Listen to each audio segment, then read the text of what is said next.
un avión de aspecto extraño, apodado el renacuajo de hierro por los militares y una reliquia casi olvidada de la Guerra Fría. También es un héroe de varias guerras, un avión de ataque con autonomía y el armamento de un bombardero, y uno de los aviones tecnológicamente más avanzados de su época, que era tan bueno que ni siquiera la siguiente generación de aeronaves pudo sustituirlo.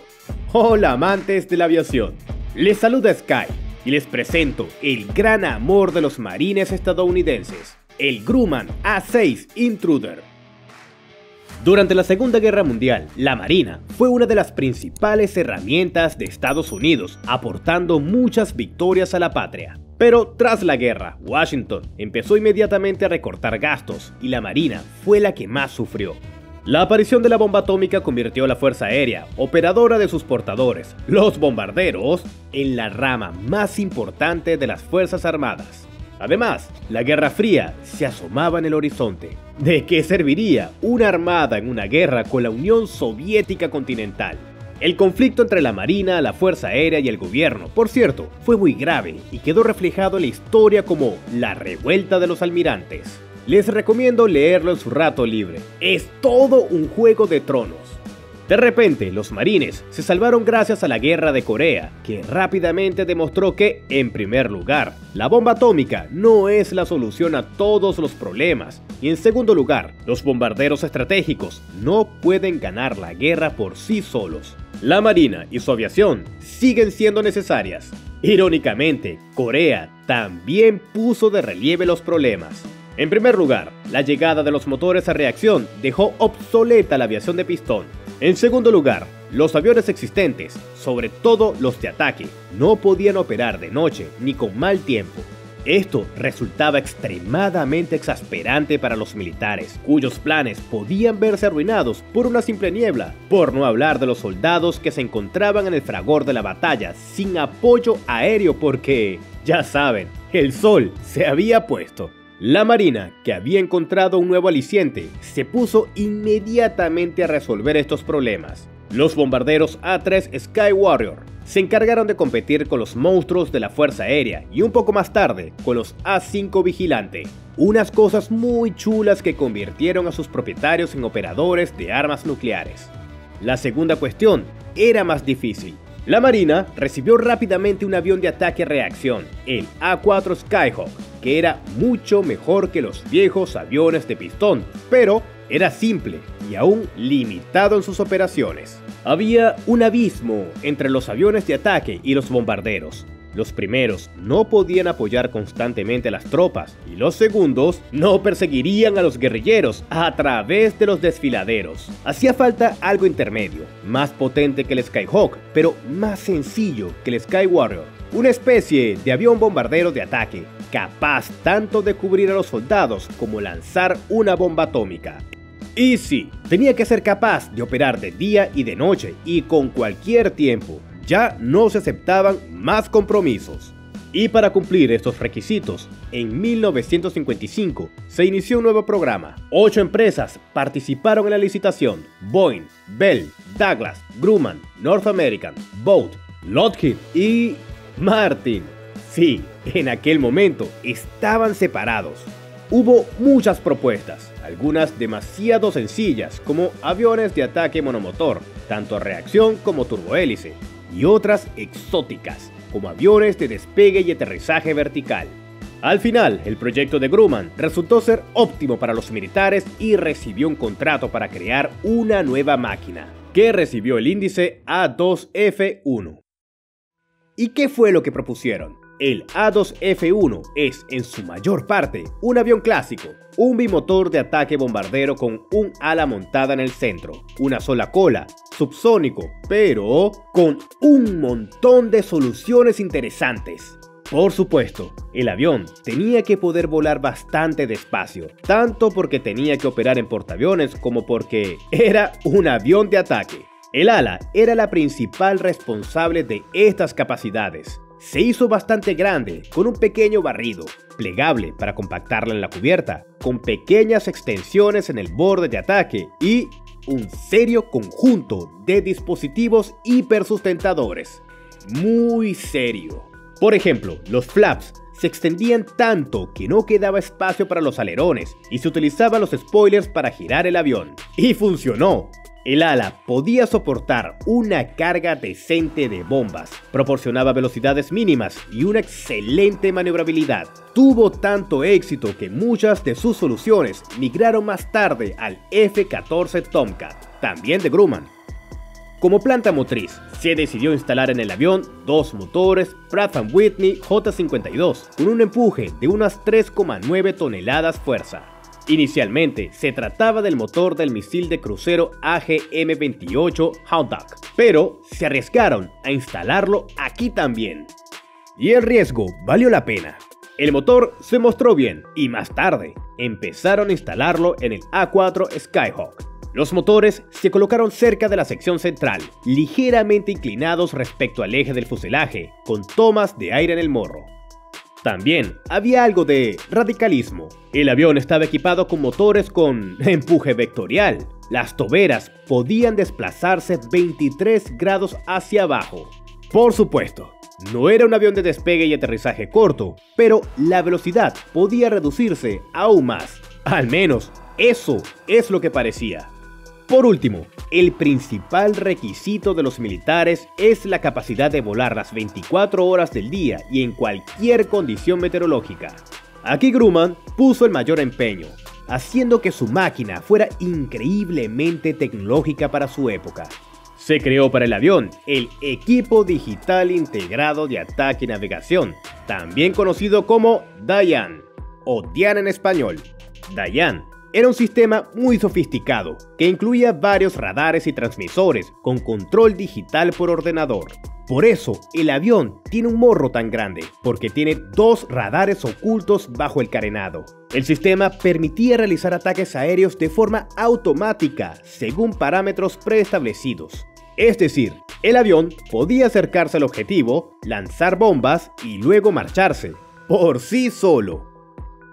En la cabina se instaló una pantalla especial VDI que formaba una imagen del terreno y los alrededores en condiciones de escasa visibilidad. Además, estaba equipado con un ordenador BASE que realizaba diagnósticos de los sistemas de a bordo tanto en vuelo como en tierra, aumentando la fiabilidad y simplificando el mantenimiento. Así pues, aquí tenemos navegación por ordenador y control de armamento, autodiagnóstico y visión sintética. ¡Visión sintética! Y eso que estamos a principios de los años 60. En realidad, no solo yo me quedé estupefacto, sino también la NASA. La información sobre este sistema fue una de las razones por las que Grumman fue elegida para construir el módulo de excursión lunar, el que llevó a los astronautas a la Luna.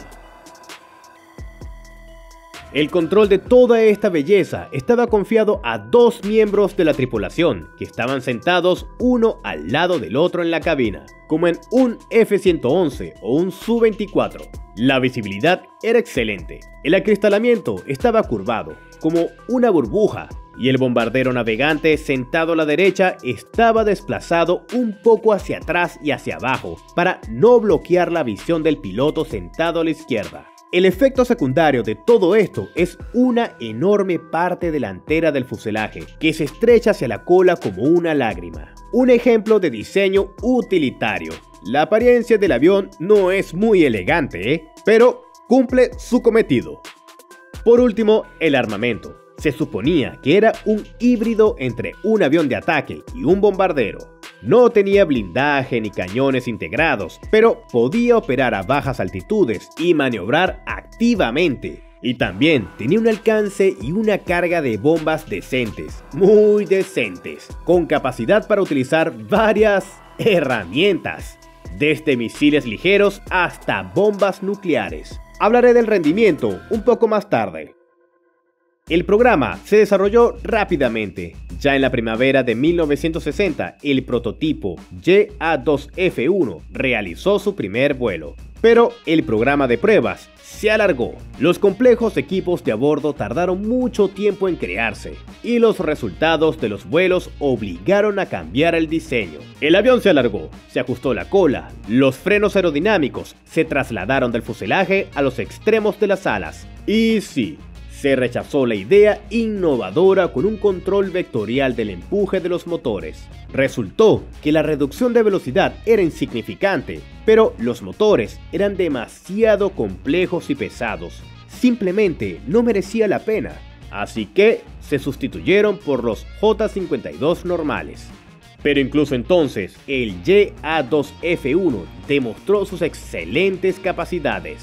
La autonomía era de lo mejor. En 1961, uno de los prototipos realizó un vuelo transatlántico de Estados Unidos a Francia. Claro, eso es lo que hace un avión de ataque. En 1962, el avión comenzó a ser probado en el mar desde la cubierta del portaaviones Enterprise. Otro nuevo, grande, orgullo nuclear de la Marina. Finalmente, a principios de 1963, el avión fue aceptado en servicio con el nombre de Grumman A6A Intruder. Fue un soplo de aire fresco para los militares, siendo de hecho el primer avión de ataque del mundo que era verdaderamente capaz de operar a cualquier hora, sin ningún tipo de reservas, aunque el equipamiento supuso un cierto tormento al principio. El Intruder ocupó rápidamente un lugar digno en las flotas de la USA Navy y del Cuerpo de Marines. Y como era de esperar, al ocupar un lugar digno, el avión recibió rápidamente un montón de apodos, que en español sonarían como pata de pollo, renacuajo de hierro, doble de feo y el todopoderoso Alpha 6. Pronto, el avión encontró su guerra, Vietnam, donde sirvió codo con el ligero A4 Skyhawk y el recién incorporado A7 Corsair II. Aquí, gracias a sus capacidades, era insustituible, lo cual acarreaba una carga y riesgos correspondientes. El Intruder podía volar bastante bajo, bordeando el terreno por debajo del radar y atacar objetivos lejanos. El sistema Dayan demostró ser excelente. Un efecto secundario fue que el avión era vulnerable al fuego antiaéreo, cada vez más denso por parte de los vietnamitas. Durante toda la guerra se perdieron 84 de estos aviones. 56 de ellos fueron derribados por fuego convencional desde tierra. Sin embargo, Vietnam no solo fue un infierno ardiente para los militares estadounidenses, sino también un lugar donde aprendieron muchas lecciones. Esto también afectó a la evolución de los Intruders, que tenían un enorme potencial de modificación. Tras recibir el A6A, los militares empezaron casi de inmediato a rediseñar el avión para adaptarlo a sus necesidades, a veces inesperadas. Por ejemplo, uno de los problemas estratégicos de los estadounidenses era la famosa ruta Ho Chi Minh, a lo largo de la cual Vietnam del Norte trasladaba su fuerza viva y armamento. Sus caravanas nocturnas eran atacadas por los A6C equipados con contenedores, cámaras y sistemas de detección. A continuación, la Armada comenzó a retirar el KA-3B, un avión cisterna basado en el A-3 Warrior. Fue sustituido por el KA-6D, desarmado pero eficaz en el reabastecimiento aéreo. En los años 70, los vietnamitas habían construido una red de defensa aérea bastante potente con misiles soviéticos S-75, lo que se convirtió en un grave problema para los aviadores. Para resolver el problema, se creó la variante A-6B, equipada con los misiles AGM-45 Shrike y AGM-78 Standard ARM, cuyo objetivo eran los radares enemigos. La guerra contra la defensa aérea no terminó ahí. Hacía falta no solo atacar a las fuerzas enemigas, sino también cubrir las propias. Así, a petición de los marines, en 1963 se creó el EA-6A Electric Intruder, un avión de guerra electrónica que externamente se diferenciaba del original por la presencia de un gran contenedor de dispositivos en el estabilizador vertical. Pero era una solución intermedia que se convirtió en el precursor de una máquina en toda regla. El EA-6B Prowler era mucho más diferente del original. Su cabina se hizo más grande y alojaba a 4 tripulantes, un piloto y 3 operadores de sistemas. El avión no llevaba armas, pero sus capacidades de guerra electrónica aumentaron por magnitud del orden. Podía interferir varios radares a la vez, incluso sin entrar en la zona de defensa aérea. El avión tuvo un gran éxito y su demanda entre los militares puede describirse con una cifra: 170. Teniendo en cuenta la estrecha especialización de estos aparatos, 170 unidades es mucho. Por último, la versión final del bombardero de ataque es el A-6E. Recibió motores potenciados y equipos de a bordo más avanzados. Apareció el nuevo pod TRAM de reconocimiento de objetivos y multisensor de ataque, la ya familiar bola giratoria con dispositivos de vigilancia y puntería por infrarrojos y láser. Esto permitió al avión utilizar, entre otras cosas, armas de alta precisión como los misiles Skipper, Harpoon y Slam. Con el tiempo, su arsenal creció aún más, incluyendo la mayoría de las armas aire-superficie existentes e incluso algunos misiles aire-aire. El A-6E fue la variante principal de la familia Intruder durante las 2 décadas siguientes, así que supongo que podemos hablar del rendimiento utilizándolo como ejemplo. Longitud: 16,7 metros. Envergadura: 16,2 metros. No es un bebé, pero compartió la cubierta con máquinas incluso más grandes. Mientras tanto, es bastante pesado, con un peso máximo al despegue de 27,4 toneladas, un par de toneladas menos que los Super Hornets actuales. El avión es subsónico, con una velocidad de crucero de 763 km por hora, aunque si realmente se quiere, puede acelerar hasta el nivel transónico de 1040 km por hora, casi un Mach. Mientras tanto, puede ascender a una altitud de 12,9 kilómetros. Sus velocidades mínimas son excelentes. Entra en pérdida a los 181 kilómetros por hora, lo que para una máquina de este tipo es muy modesto.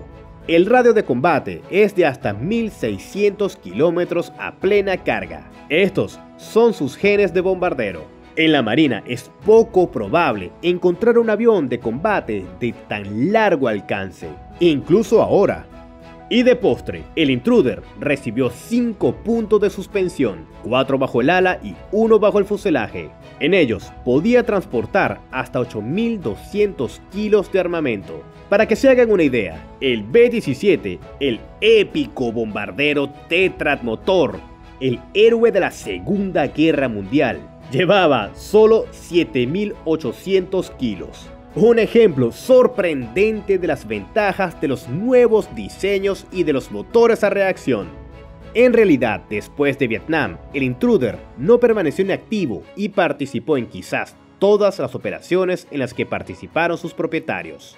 Líbano en 1983, Libia en 1986 y, por supuesto, Irak en 1991. Durante la tormenta del desierto, los A-6 volaron más de 4.700 misiones de combate. Fueron una de las principales plataformas para los ataques de precisión. Los veteranos trabajaron con éxito a la par que máquinas mucho más modernas. Y tras el final de la primera ronda de combate con Saddam Hussein, los A-6 consiguieron luchar en Somalia y los Balcanes. Pero, a pesar de todos los laureles, el Intruder estaba perdiendo la batalla contra el tiempo. Estaba envejeciendo, no tanto en concepto, pues se modernizaba activamente, sino físicamente.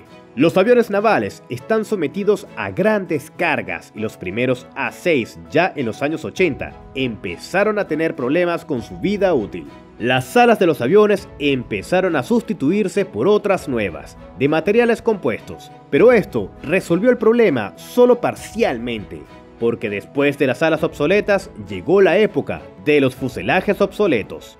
Grumman también ofreció mejoras más radicales. El A-6F Intruder 2 iba a recibir muchas actualizaciones. En primer lugar, la sustitución de los viejos motores J-52 por los flamantes F-404. Pero, a pesar de que el proyecto alcanzó la fase de prototipo, los militares no mostraron ningún interés. Todos pensaban en una nueva arma milagrosa, el A-12 Avenger, un ala volante furtivo. El Avenger 2, tras haber absorbido varios miles de millones de dólares, nunca llegó a nacer. Pero, para cuando esto se hizo evidente, la era del A-6 había terminado y no siguieron desarrollándolo. En los años 90 se retiró la mayor parte de la flota. Los EA-6B Prowler fueron los que más duraron, prestando servicio hasta el siglo XXI, pero también fueron sustituidos por el EA-18G Growler, un avión con la misma función basado en el FA-18E Super Hornet. El A-6 Intruder se fabricó de 1962 a 1992, con un total de 693 aviones entregados. No es un número enorme, pero dada su especificidad, el servicio en solo 2 ramas de las Fuerzas Armadas sin exportación, y el hecho de que el avión de los años 60 se estuvo fabricando durante 30 años, podemos decir que, definitivamente, merecía su lugar en la historia. Dale un me gusta y suscríbete al canal para no perderte nuevas aventuras de aviación, vuelos rápidos y aterrizajes suaves para todos.